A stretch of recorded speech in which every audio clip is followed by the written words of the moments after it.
founded the company just over 2 years ago in April of 2020 in the midst of a pandemic. And you've taken in US dollars about $1.6 million through your angel and seed round. What has your investors excited about what you're doing at Legislate? Yeah, that's a good question, especially given the fact that I maybe didn't have much professional experience before starting Legislate, Yes. and We're going to talk about I that. think yeah, so I think I recognized that I didn't actually have much of a network or much of a track record, and I really Hmm. worked with Mind Foundry's early angels initially for them to, who knew me, who knew what I'd achieved at Mind Foundry, Hmm. um, to say, I want to start this company because we want to, solve this problem.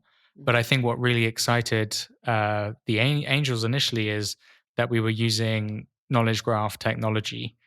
And the thing about knowledge graphs is no one's really heard of them, or at least more and more people are hearing of Right. them. But ultimately, knowledge graphs are how Google makes the web searchable. It's how LinkedIn recommends connections, and is effectively a intelligent Oh, type of interesting. database that is capable of inferring relationships and navigating tangled data extremely efficiently. And if you think about Interesting. a contract is a tangled set of relationships. The data Hmm. is tangled. There are rules around how the data can be assembled together. And that's why I thought, well, knowledge graphs are perfect for contracts. So I presented them with the idea. They thought it was, perfect, and thought, why not? Let's see what can happen. That's really interesting. So, I mean, what's the competitive landscape in your market? So I guess, like with every competitive landscape, there are, different dimensions. And I'd say from a knowledge graph dimension, there really, isn't anyone else who's looking at contracts with this Hmm. lens of treating them as knowledge graphs. That's also how we were able to obtain two patents. So patents that have been granted in the Mm, US in terms of how we model wonderful. documents with knowledge graphs, Hmm. because Hmm. it's still a very nascent space. So, from the technological perspective, we're pretty unique. And in terms of a product perspective, we're also unique in the sense that most legal tech companies, they're focused on optimizing legal teams or lawyers, which Hmm. is great if you're a lawyer or a legal team, but the majority of businesses and small businesses don't actually have a lawyer or a legal team. So we've built a Hmm. platform that is powerful enough for lawyers to use, but ultimately easy enough for non lawyers to use. And we've got the controls in place, thanks to the knowledge graph, to qualify the data that is going into the system so that when you're creating a contract on Legislate, you'll never end up with a contract which is not enforceable or has terms which are inconsistent together. So, Hmm. w- on the positioning side, as a legal tech focused on non lawyers, obviously we can be used by lawyers, but as a legal tech focused on non lawyers, we're also pretty unique. Hmm. Charles, so is your marketplace SMB? So, today we're starting with Hmm. SMB, but if you think Hmm. about, which companies have the most amount of contracts, have the most amount of data, and know the least about what's in their contracts, you know, that sounds just like enterprise companies. So Hmm. we're starting with Right. SMBs and startups, Yeah. but we plan to go up the Hmm. chain and go enterprise. So, but you mentioned that it's typical for companies or people who don't have legal teams. I mean, enterprise companies generally have a general counsel. Exactly. So the So the it is yeah. So how does that work then?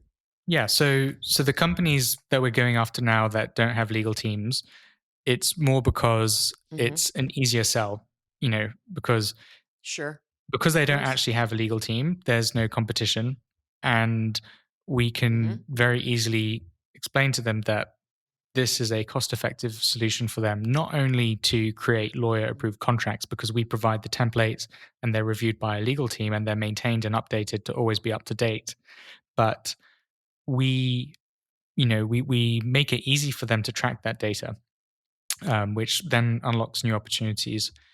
But when we want to work with legal teams, and some of our clients do have legal teams, then it's more a question of delegating certain types of contracts to business users who need to create them, but currently require legal input. And so I think general counsels and legal teams do actually, Mhm. if they understand legislate from that perspective, they don't view us as a threat and more as a way of Right. actually, keeping this teams off their backs because, Mhm.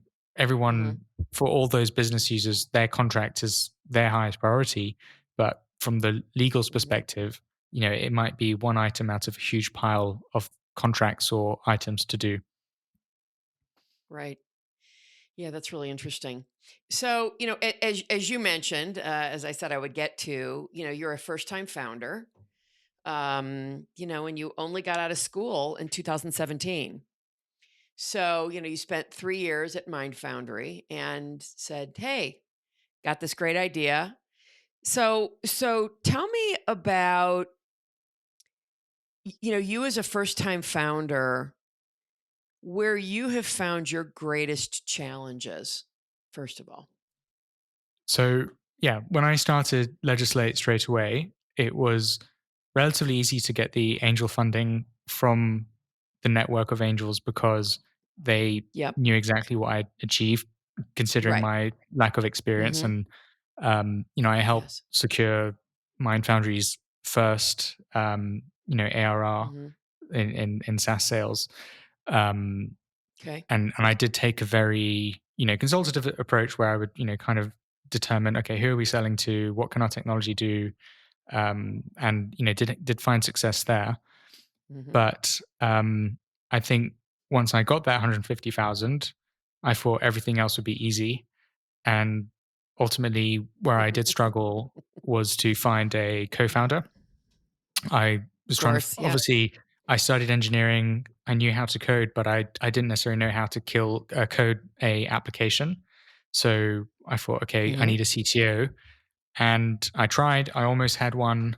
And then he didn't quite have the guts to join my journey. Right.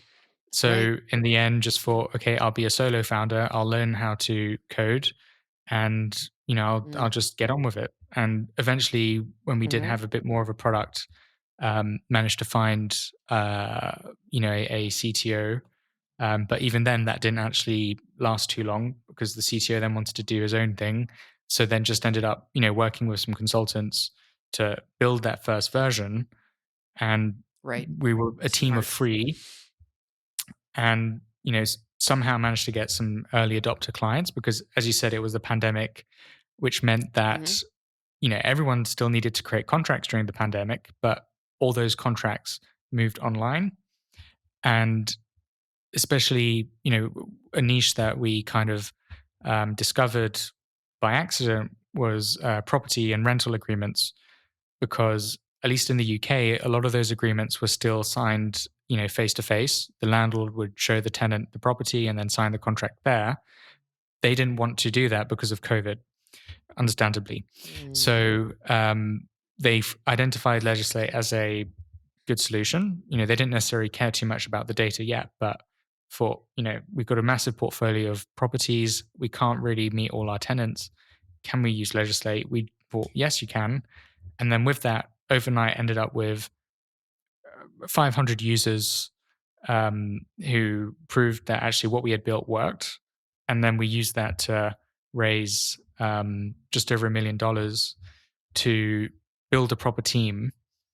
And when we raised that $1 million, it wasn't easy because I also recognized that even if an investor says that they invest early stage, they're looking Mhm. for a specific type of founder that has a Right. track record, you know, in the Mhm. corporate world, McKinsey, Goldman Sachs, big brand, Mhm.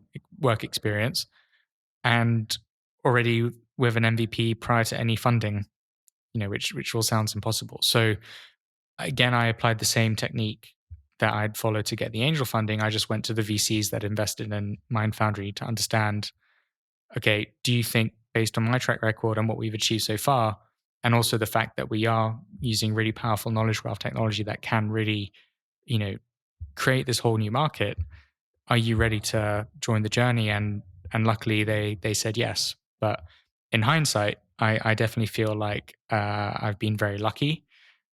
Neither the angels or the VC needed to join this journey, and maybe there would have been some benefits of starting a company later. But that's another story. And so far, Right. I can't complain as to where we are today. Carol Schultz here. Thanks for watching this excerpt from Authentically Successful. The conversation doesn't end there. So if you want to hear this episode in full and all my conversations with many other successful founders and CEOs, please visit verticalelevation.com/podcast.